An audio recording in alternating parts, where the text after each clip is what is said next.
প্রিয় দর্শক, এমন একটি দুরূদ শরীফের কথা বলবো, জীবনে একটি বার হলেও এই দুরূদ শরীফের আমলটি করবেন। নবীজি সাল্লাল্লাহু আলাইহি ওয়াসাল্লাম ওয়াদা করে বলেছেন, এই দুরূদ শরীফের আমলটি যদি আপনি করতে পারেন, পৃথিবীর মধ্যে সবচেয়ে সুখী মানুষ আপনি হবেন। কোনো কিছুর অভাব অনটন আপনার কাছে থাকবে না। টাকা পয়সা, ধন দৌলত, মান সম্মান সবকিছু আল্লাহ রাব্বুল আলামিন আপনাদেরকে দিবেন।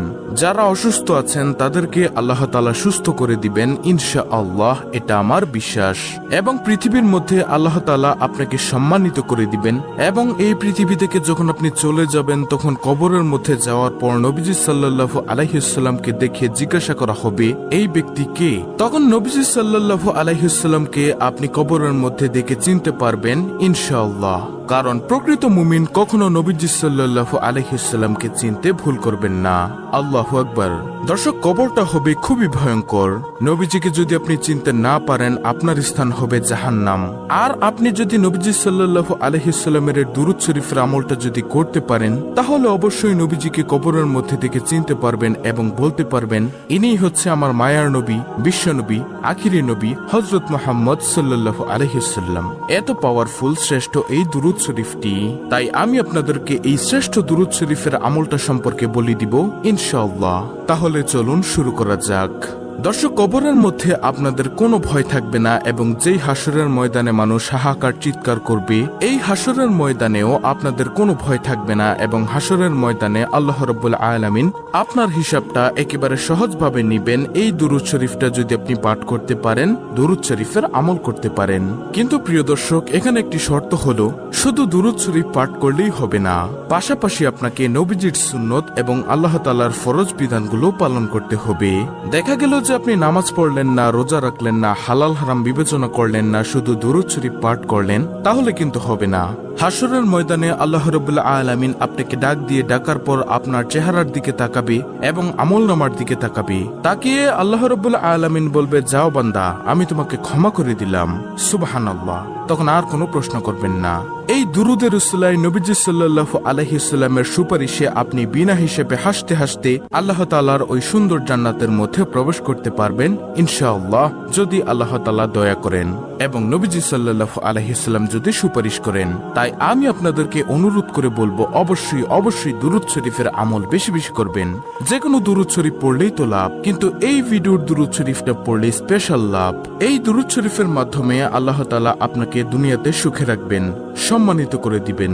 যে সম্মানের জন্য সবাই পাগল, যে সুখের জন্য সবাই পাগল, কিন্তু সবাই জানে না যে নবীজির দুরূদের মধ্যে যে সুখ আছে। একবার নবীজি সাল্লাল্লাহু আলাইহি ওয়াসাল্লাম ওয়াদা করে বলেছেন, এই দুরূদ শরীফটা আপনি একবার পড়বেন আর সঙ্গে সঙ্গে নবীজির রওজা পাকে ফেরেশতারা আপনার নাম, আপনার বাবার নাম, আপনার ঠিকানা সহকারে নবীজির রওজা মুবারকে পৌঁছে দিবে ফেরেশতারা। এবং সঙ্গে সঙ্গে আপনার মর্যাদা আল্লাহ তাআলা 10 গুণ বৃদ্ধি করে দিবেন এবং সঙ্গে সঙ্গে 10টি রহমত আপনার উপর নাজিল হবে এবং 10টি গুনাহ আপনার ক্ষমা হয়ে যাবে এবং 10টি নেকি আল্লাহ তাআলা আপনার আমলনামার মধ্যে দিয়ে দিবেন। সুবহানাল্লাহ। তাই আমি আপনাদেরকে বলবো, নবীজির দুরূদ আপনারা বেশি বেশি পড়বেন এবং আপনারা এই দুরূদ শরীফটা প্রতিদিন সকালে 100 বার পড়বেন। যদি দিনে পড়তে না পারেন তাহলে রাত হলেও পড়বেন। আর পড়তে মনে না থাকলে কোনো সমস্যা নেই, যখনই মনে হবে তখনই আপনি এই দুরূদ শরীফের আমলটি করবেন। ছোট্ট একটি ঘটনা আমি আপনাদেরকে বলবো। ঘটনাটি হলো, একজন বালক যুবক হজের মধ্যে গিয়ে তিনি সব জায়গার মধ্যে শুধু দুরূদ শরীফ পড়ছেন। বড় একজন আলেম হযরত নুমান শিবলি রাহমাতুল্লাহি আলাইহি তিনি বললেন, হে বালক, তুমি সব জায়গার মধ্যে শুধু দুরূদ শরীফ পড়ছো, হজের মধ্যে তো অন্যান্য দোয়াগুলো আছে, তুমি কি সে দোয়াগুলো পারো না? সে বালক বলল, হুজুর, আমি সব দোয়া পারি, তারপরও আমি শুধু দুরূদ শরীফ পড়ি। হুজুর বলল, কেন বালক, আমাকে বলো। তখন সে বালকটি বলল, হুজুর, আপনি তো জামানার সবচেয়ে বড় আলেম এবং ভালো লোক, এর জন্য আপনার কাছেই বলছি। আমি দুরূদ শরীফের যে কি পাওয়ার, যে শক্তি দেখেছি, অন্য কোনো কিছুর মধ্যে আমি এত শক্তি, এত পাওয়ার দেখিনি। তখন সেই বালকটিকে হুজুর বলল, আচ্ছা বলো তো দেখি, দুরূদ শরীফের মধ্যে তুমি কেমন শক্তি, কেমন পাওয়ার দেখেছো? তিনি বলল, অর্থাৎ সেই বালকটি বলল, আমার বাবার সঙ্গে আমি হজের মৌসুমের সময় কাফেলার সঙ্গে আমরা হজ করতে আসতেছিলাম। আসার সময় পথিমধ্যে আমার বাবা হঠাৎ অসুস্থ হয়ে গেল। অসুস্থ হয়ে যাওয়ার পর আমাদের যাত্রা বিরতি করলো। সেখানে আমরা অবস্থান করলাম। আমার বাবার অসুস্থতা দিনের দিন এবং সময় সময় বাড়তেই আছে। এজন্য আমাদের কাফেলার মধ্যে আমাদের সঙ্গে যারা ছিল এক দলের মধ্যে তারা বলল, হে বালক, তুমি তোমার আব্বুর খেদমত করো, তারপরে তুমি রাস্তা দিয়ে চলে আসো। আমরা চলে যাই মক্কাতে হজ করার জন্য, তোমরা আস্তে আস্তে আসো। তখন সেই বালক হুজুরকে বলল, আমাদের কাফেলার লোকগণ সবগুলো চলে গেল এবং আমি আমার আব্বুর খেদমত করতেছিলাম। হঠাৎ করে আমার আব্বুর অসুস্থতা আরো বেড়ে যায় এবং হঠাৎ করে দুনিয়া থেকে বিদায় নিয়ে চলে যায়, মারা যায় আমার আব্বু। আমি দেখলাম হুজুর, আমার বাবার চেহারাটা কালো কুচকুচে হয়ে গিয়েছে, বিগড়ে গিয়েছে, খারাপ হয়ে গিয়েছে। আমি দুশ্চিন্তায় পড়ে গেলাম। হায়রে, এমন একটি জায়গার মধ্যে, মরুভূমির মধ্যে আমার আব্বুর এই অবস্থায়, আশেপাশে কোনো মানুষও নেই। যদি কোনো মানুষ দূর থেকে এসে দেখে আমার আব্বুকে এভাবে খারাপ চেহারা হয়ে গিয়েছে, বিকৃত হয়ে গিয়েছে, চেহারাটা কালো হয়ে গিয়েছে, খারাপ হয়ে গেছে, তখন মানুষ কি মনে করবে? তখন তিনি অর্থাৎ বালকটি কান্না করতে করতে বাবার চেহারার মধ্যে কাপড়টা দিয়ে ঘুরে কান্না করতে করতে সেই জায়গার মধ্যেই মনের অজান্তে ঘুমিয়ে গেছে। তিনি বললেন, অর্থাৎ সে বালকটি বলল, আমি ঘুমের মধ্যে দেখলাম একজন সাদা জুব্বা পাগড়ি পরা লোক আমার আব্বুর কাছে আসলো। আসার পর আমার আব্বুর কাপড়টা মুখ থেকে সরালো। সরানোর পরে আমার আব্বুর বিকৃত চেহারাটা, খারাপ কালো চেহারাটার মধ্যে তিনি তার হাতটাকে মুছে দিলেন, হাতটাকে বুলিয়ে দিলেন। মুছে দেওয়ার সঙ্গে সঙ্গে আমার আব্বুর চেহারাটা নূরে নূরান্বিত হয়ে গেল, সুন্দর হয়ে গেল, চোখ ঝলমল করতেছিল। তখন আমি স্বপ্নের মধ্যে বললাম, আপনি কে? তিনি চলে যাচ্ছিলেন। আমি পিছনের দিক দিয়ে বললাম, আপনি কে বলে যান, না হয় আমি আপনাকে ছাড়বো না। কারণ এমন কঠিন সময়ের মধ্যে আমরা বিপদের মধ্যে পড়ে গিয়েছি, আর আপনি আসলেন, এসে আমার বাবাকে সাহায্য করলেন, আমার বাবার চেহারাটাকে আপনি সুন্দর করে দিলেন। আপনি কে? আপনার পরিচয় আমি জানতে চাই। তখন তিনি বললেন, অর্থাৎ ওই সাদা যুব্বা পাগড়ি পরা তিনি বললেন, আমি আর কেউই নই, আমি হলাম বিশ্ব নবী, আখিরি নবী, নবী মুহাম্মদ সাল্লাল্লাহু আলাইহি ওয়াসাল্লাম। তখন সেই বালকটি স্বপ্নের মধ্যে বলল, আপনি কেন এসেছেন ইয়া রাসূলুল্লাহ সাল্লাল্লাহু আলাইহি ওয়াসাল্লাম? আপনি নিজে কেন চলে এসেছেন? আল্লাহর রাসূল সাল্লাল্লাহু আলাইহি ওয়াসাল্লাম তখন বললেন, তোমার বাবা দৈনিক দিনে 100 বার দুরূদ শরীফ পড়ে, রাতে 100 বার দুরূদ শরীফ পড়ে। আজকের দিনেরটা আমি পেয়েছি, কিন্তু রাতেরটা পাই না। ফেরেশতাকে জিজ্ঞাসা করলাম।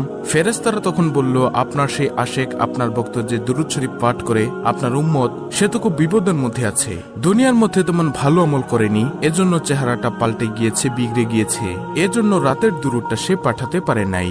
এটা নবীজিকে ফেরেশতা বলেছেন। তখন নবীজি তাকে বললেন, এজন্য আপনার আব্বু বিপদের মধ্যে পড়ে গিয়েছে, আমলে তেমন ভালো ছিল না, তারপরও তিনি দুরূদ শরীফ পড়তে কখনো ভুলেনি। তাই তার জন্য আমি রওজা থেকে চলে এসেছি আমার প্রিয়কে, আমার আশেককে উপকার করার জন্য, সাহায্য সহযোগিতা করার জন্য। তারপরে এটা বলে সে বালককে আল্লাহর রাসূল সাল্লাল্লাহু আলাইহি ওয়াসাল্লাম স্বপ্নের মধ্যে চলে গেলেন। এরপর সেই যুবক বলল যে, হুজুর, আমি এরপর থেকে বুঝতে পারলাম দুরুদের মধ্যে যে কি ফজিলত, কি বরকত। এরপর থেকে আমি দুরুদ শরীফ পাঠ করি। প্রিয় দর্শক, এখন কথা হলো যে কোন দুরুদ শরীফ পাঠ করলে আপনার মর্যাদা বেড়ে যাবে, সওয়াব পাবেন। আজকে যে দুরুদ শরীফটা আমি আপনাদেরকে শিখিয়ে দিব, এটা 100 বার হলেও কমপক্ষে জীবনে পড়বেন। যদি পড়তে পারেন প্রতিদিন পড়বেন, প্রতিদিন পড়াই ভালো। যদি পড়তে না পারেন, যখনই মনে চাইবে তখনই এই দুরুদ শরীফটা পড়বেন। আর সেই দুরুদ শরীফটা হলো, আল্লাহুম্মা সাল্লি আলা সাইয়্যিদিনা মাওলানা মুহাম্মাদিন ওয়া আলা আলি সাইয়্যিদিনা মাওলানা মুহাম্মাদিন ওয়া বারিক ওয়া সাল্লিম। প্রিয় দর্শক, আমি আবারো বলছি, ভালো করে শুনুন, স্ক্রিনশট নিয়ে নিন। আল্লাহুম্মা সাল্লি আলা সাইয়্যিদিনা মাওলানা মুহাম্মাদিন ওয়া আলা আলি সাইয়্যিদিনা মাওলানা মুহাম্মাদিন ওয়া বারিক ওয়া সাল্লিম। খুবই পাওয়ারফুল একটি দুরুদ, আপনারা প্রতিদিন 100 বার করে হলেও পড়বেন। যে কোনো সময় মনে চাইলে এই দুরুদটি পাঠ করবেন। টাকা পয়সা, ধন সম্পদ আপনার চতুর্দিক থেকে আল্লাহ রাব্বুল আলামিন আপনাকে দিয়ে দিবেন ইনশাআল্লাহ। এছাড়াও প্রিয় দর্শক, আপনি নবীজি সাল্লাল্লাহু আলাইহি ওয়াসাল্লামের উপর সব সময় যে কোনো দুরুদ শরীফ পাঠ করবেন। শুক্রবার দিনে, জুম্মার দিনে বেশি পাঠ করার চেষ্টা করবেন। এই ছিল আমাদের আজকের ভিডিও, অত্যন্ত গুরুত্বপূর্ণ একটি ভিডিও। ভিডিওটি ভালো লাগলে অবশ্যই চ্যানেলটিকে সাবস্ক্রাইব করে পাশে থাকা বেল বাটন অল বাজিয়ে দিবেন। ভিডিওটিতে একটি লাইক দিবেন এবং কমেন্টে আমিন লিখবেন এবং অন্য মুসলিম ভাই বোনদের কাছে ভিডিওটি শেয়ার করে দিবেন, যেন তারাও দেখে শিখে এই দুরুদের আমলটি করতে পারে। আল্লাহ রাব্বুল আলামিন আমাদের সকলকে দুরুদ শরীফের আমল নিয়মিত করার তৌফিক দান করুন। আমিন।